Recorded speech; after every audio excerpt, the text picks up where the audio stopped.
Um, jadi awalnya ceritanya itu ada beberapa oknum yang chat ke WhatsApp aku, terus habis itu dia menyebutkan nama orang yang aku nggak kenal, terus abis itu dia nagih bahwa tolong supaya orang disampaikan ke orang itu supaya membayarkan tagihannya karena sudah telat bayar.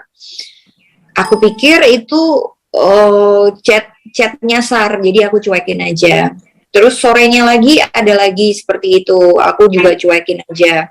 Nah itu berlangsung berhari-hari, terus akhirnya aku memutuskan untuk ngebales. Aku bilang siapa ya mbak yang utang, aku bilang gitu kan. Teman ibu katanya gitu, nomor ibu dijadikan jaminan katanya gitu, tolong sampaikan. Oke, boleh saya tahu namanya siapa, nomor KTP-nya yang mana, ada fotonya apa enggak, lalu boleh nggak saya tahu fotonya seperti apa, coba tolong kirim ke saya. Dan akhirnya si oknum ini memberikan data yang saya minta. Tapi pas waktu saya melihat datanya, tidak ada satupun nama ataupun foto yang saya kenal, karena saya tidak kenal dengan foto yang dikirimkan.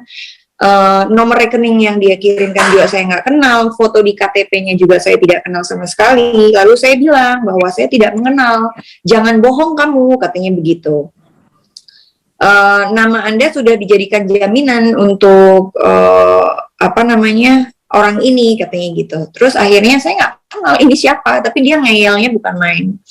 Akhirnya saya cuekin, besoknya ada nomor lain lagi dan nomor lain lagi dengan kata-kata yang berbeda, mulai kata kasar bahwa dia meminta supaya saya melunasi hutang dari orang tersebut. Dia bilang buat lo kan nggak seberapa, katanya gitu kan. Kalau seandainya nama lo ada di datanya dia, berarti dia udah percaya untuk lo melunasi hutangnya temen lo, katanya gitu. Udah pakai lo gue tuh. Terus abis itu saya bilang saya tidak kenal, saya juga tidak tahu kamu punya data saya dari mana dan kamu sudah tahu nama saya siapa. Aku bilang gitu, jelas banyak sekali orang yang punya nomor telepon saya. Terus akhirnya saya cuekin, tapi semakin hari semakin banyak sekali SMS atau WhatsApp yang masuk. Terus akhirnya saya blok-blokin, mereka pindah ke SMS. Giat ya. Jadi pas waktu saya blok-blokin terus mereka pindah ke SMS, saya mulai merasa terganggu. Nah tiba-tiba di chat WhatsApp tidak ada lagi nomor itu karena mungkin udah saya blok-blokin dan akhirnya mereka pindah ke SMS.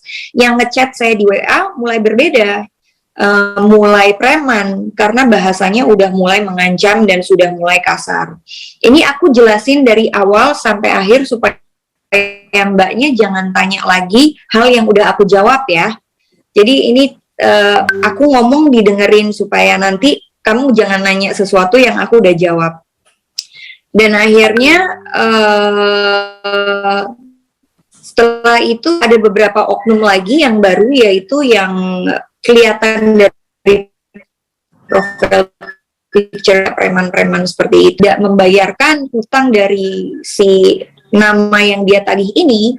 Keluarga saya diancam. Jadi kalau lu nggak bayar, keluarga lu tanggungannya. Gue bisa datang ke rumah lo dan gue habisin semua keluarga lo, yang kayak begitu. Dan saya merasa saya sudah tidak nyaman dengan ancaman-ancaman beberapa preman ini gitu kan. Akhirnya saya telepon teman saya yang polisi dan akhirnya teman saya yang polisi bilang, "Naf, blok-blokin aja." Terus saya tanya, "Apa ada undang-undangnya supaya bisa dilaporin?" Ada kok, bilang gitu. Akhirnya saya angkat kasus ini di Instastory gitu. Akhirnya ternyata bukan cuma aku doang, ternyata kayak manajer aku juga kena, teman-teman aku yang lain juga pernah ngalamin hal yang serupa. Bahkan baru-baru ini pun mereka malah lebih sering mengalami hal ini dibandingkan dulu, karena mungkin sekarang lagi masa pandemi kali ya, jadi kayak mereka gencar banget atau gimana, aku nggak tahu. Tapi Mbak ngalamin ini kayak sempat mikir gak sih Mbak, ini sebenarnya kelakuan siapa gitu? Ada yang nggak suka sama Mbak gitu? Iya. Jadi aku sempat tanya di seluruh keluarga aku, kalian ada utang-utang pinjol atau enggak? Siapa tahu mungkin ada saudara jauh atau siapa gitu yang perlu dibantu. biar aku bantu, ayo, aku bilang gitu kan, siapa? Tapi tidak ada satupun yang bilang bahwa mereka itu pinjol.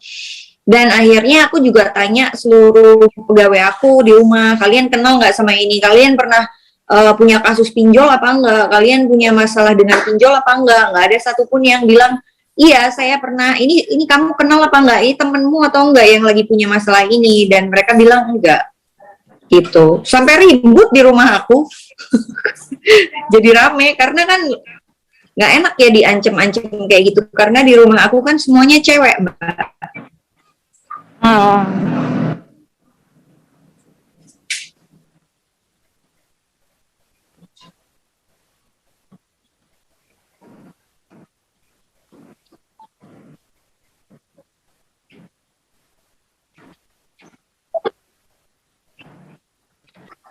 Aku kan nggak pernah berurusan sama pinjol ya, jadi aku nggak ngerti soal peraturan dan hukum perpinjolan itu seperti apa gitu. Jadi aku nggak ngerti karena aku nggak pernah ada urusan sama pinjol-pinjolan gitu. Jadi ini pinjol itu tercipta seperti apa? Apakah ada regulasinya? Apakah ada izinnya dari OJK dan Kominfo apa segala macam? Ternyata kan setelah kasus ini di blow up, ternyata banyak sekali pinjol-pinjol yang ilegal kan, yang tidak terdaftar di Kominfo, tidak terdaftar di OJK gitu. Tapi ternyata banyak juga yang punya kasus, walaupun ada yang sudah terdaftar di Kominfo, ada yang terdaftar di OJK, mereka masih memakai preman-preman untuk menagih hutang mereka gitu. Karena gila, pas waktu aku blow up kasus ini, yang cerita itu ribuan, Mas. Gitu, masyarakat itu yang cerita ada sampai bunuh diri, ada sampai buat cuci darah orang tuanya, terus akhirnya mereka sampai udah stres, ada yang hamil sampai keguguran. Jadi secara tidak langsung ini sudah membunuh sih, gitu, pelan-pelan.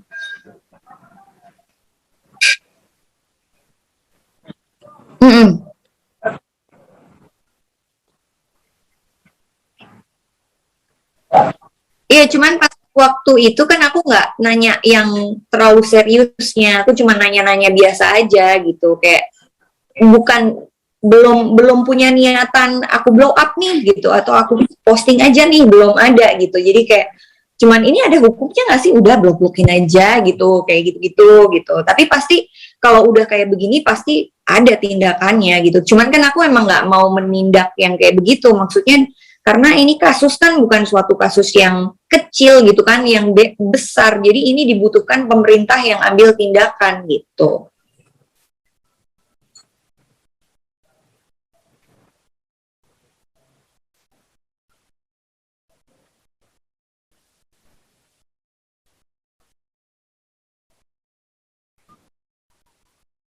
Kan ada polisi, kan ada polisi. Aku punya teman banyak polisi juga.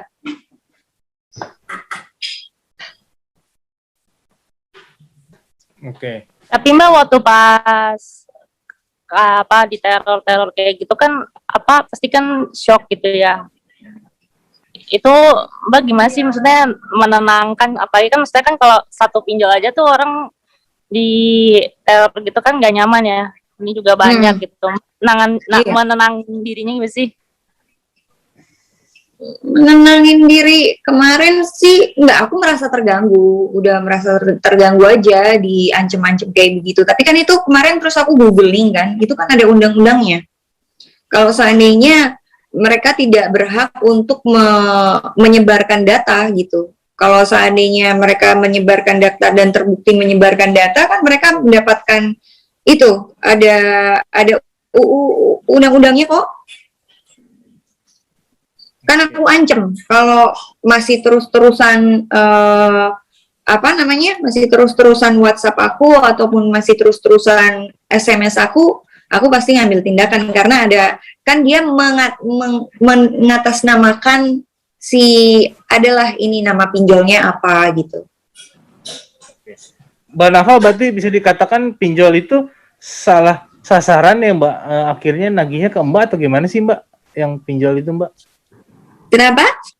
Ya, yang pinjol itu awalnya itu memang salah sasaran akhirnya komunikasi ke Mbak atau seperti apa sih Mbak awalnya itu pinjol-pinjol itu Mbak makanya akhirnya Mbak dikontekin di WhatsApp gitu Mbak. Saya nggak tahu kalau itu. Oh, oke. Nah, ini kan bisa dikatakan banyak juga nih Mbak ya yang akhirnya kejebak gitu kan ya. Yang kejebak yang memang awalnya membutuhkan, tatonya malah jadi tambah rumit gitu Mbak. Nah, ini bisa dikatakan jadi solusi nggak sih Mbak? Menurut Mbak sendiri pinjol ini Mbak? Mungkin gini loh, dalam kondisi lagi PPKM seperti ini, perusahaan-perusahaan juga sedang tidak menerima pegawai baru atau kerja baru, banyak pegawai yang di PHK atau dirumahkan, dan masih banyak sekali perusahaan-perusahaan, rumah makan ataupun perkantoran yang masih tutup karena PPKM yang diperpanjang demi bulan, demi bulan, demi bulan, demi bulan. Bahkan kita udah mengalami kondisi seperti ini hampir sudah 2 tahun. Di mana 2 tahun itu mungkin kalau yang punya investasi itu aman-aman aja gitu kan, hidup masih bisa, kita masih bisa makan, kita masih bisa hidup lah itu. Tapi kalau untuk kayak pegawai yang gajinya UMR gitu kan, mereka mau dapat gaji dari mana? Mereka mau dapat uang dari mana? Mungkin mereka punya tanggungan keluarga, mungkin mereka punya tanggungan orang tua yang lagi sakit, anak yang harus dikasih susu, dan masih banyak lagi. Mungkin mereka punya cicilan motor atau rumah, atau anak yang sekolah yang sekarang daring, tapi masih harus bayar sekolah, tapi punya penghasilan apa-apa, gitu kan. Akhirnya, mungkin mereka berpikir bahwa ini adalah suatu solusi untuk bisa menutupi harian mereka, seperti membeli susu atau memberi bahan makanan untuk hari-hari. Tapi jahatnya, di mana mungkin mereka mengatasnamakan pinjol ini adalah solusi. Tapi sebenarnya buat saya bukan solusi kalau seandainya mereka memberikan bunga sampai 4% dalam waktu 1 hari. Itu yang dari kemarin gara-gara kasus ini terblow up, akhirnya saya langsung mendapatkan data bahwa banyak sekali, ada yang 1 hari bunganya 1%, ada yang 1 hari bunganya 4%, bahkan ada yang 1 hari bunganya bisa sampai 10%. Jadi kayak mereka pinjam 1 juta, tapi tiba-tiba bisa jadi 10 juta. Itu kan membunuh ya. Udah orang nggak punya kerjaan, nggak punya pemasukan, nggak punya yang minjem, tapi disikat nih sama bunga-bunganya. Gitu. Akhirnya mereka kenapa banyak sekali masyarakat yang terjatuh dalam dunia pinjol. Mereka pinjam satu tempat pinjol, mereka pinjam lagi di pinjol B, pinjol C, penjol sih? Pinjol D sampai Z, akhirnya untuk menggali lubang dan tutup lubang gitu. Buat saya itu bukan suatu solusi sih, gitu. Saya rasa itu membunuh sih.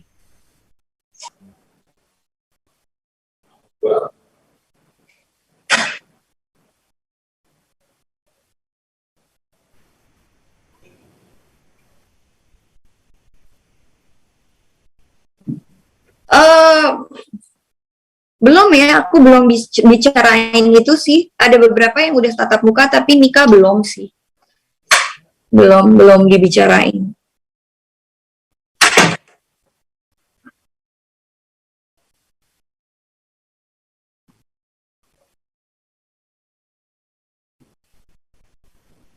Itu sendiri aku masih belum pikirin ya.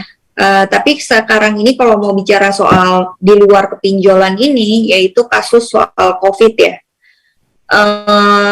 Sekarang kan udah menurun ya, lumayan menurun banyak juga gitu. Jadi selama semuanya udah vaksin sih udah gitu. Tapi anak kecil kan belum boleh vaksin ya. Jadi aku masih mikir juga. Ya nanti kan kalau kayak begitu kan nanti akan ada pembicaraan di grup ibu-ibu, di orang tua gitu, enaknya seperti apa gitu. Kalau sekarang aku masih belum bisa jawab sih gitu.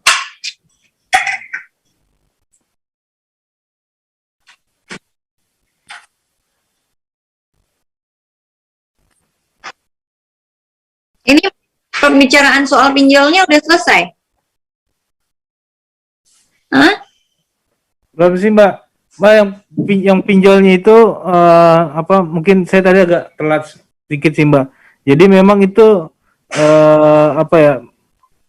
Ke Mbak sendiri menjadi meresahkan nggak sih? Karena kan posisinya ini salah sasaran gitu ya Mbak, kan tiba-tiba Mbak di komunikasi sama orang pihak pinjol, bener nggak sih Mbak atau gimana Mbak mungkin? Iya pasti dong. Mungkin yang tidak nyaman bukan cuma saya, tapi kita lebih melihat bahwa masyarakat di Indonesia yang kesusahan gara-gara ini gitu. Jadi pastilah dirugikan, dibuat repot, udah pasti. Oke. Nah, tapi sudah sempat konfirmasi nggak sih Mbak kenapa dia kayak salah sasaran malah komunikasinya ke Mbak gitu? Sudah sempat menanyakan atau gimana Mbak? Halo? Kenapa? Ya, tapi Mbak saat di kontak itu sudah. Kenapa pertanyaannya apa?